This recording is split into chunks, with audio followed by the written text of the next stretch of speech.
Angel na kapatid ni Alden may ibinuking sa kanila ni Catherine. Isang napakamapagmahal at responsableng kuya. Ganyan nga i-describe ng mga kapatid ni Alden ang kuya nila.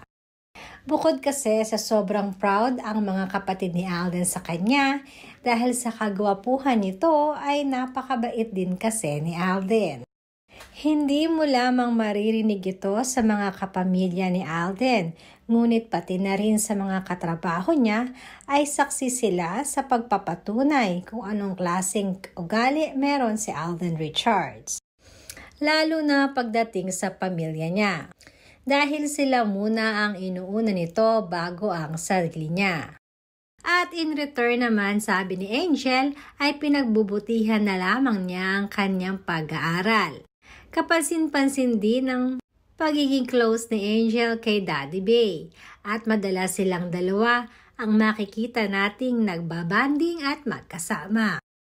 Matatanda ang 2 years ago nga ay naging sobrang proud itong si Alden kay Angel dahil with flying honors itong gumraduate sa Miriam College. Subalit may isang palaging hiling si Angel kay Kuya Alden niya. Amin kasing napag-alaman na mismo si Angel talaga ang nagpupush kay Alden na bilisan ng magka-girlfriend. At dagdag pa nito ay sana daw ay si Ate Kath na niya ito.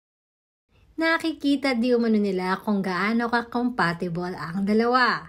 Kaya naman hindi na rin sila makapaghintay sa darating na movie ng dalawa.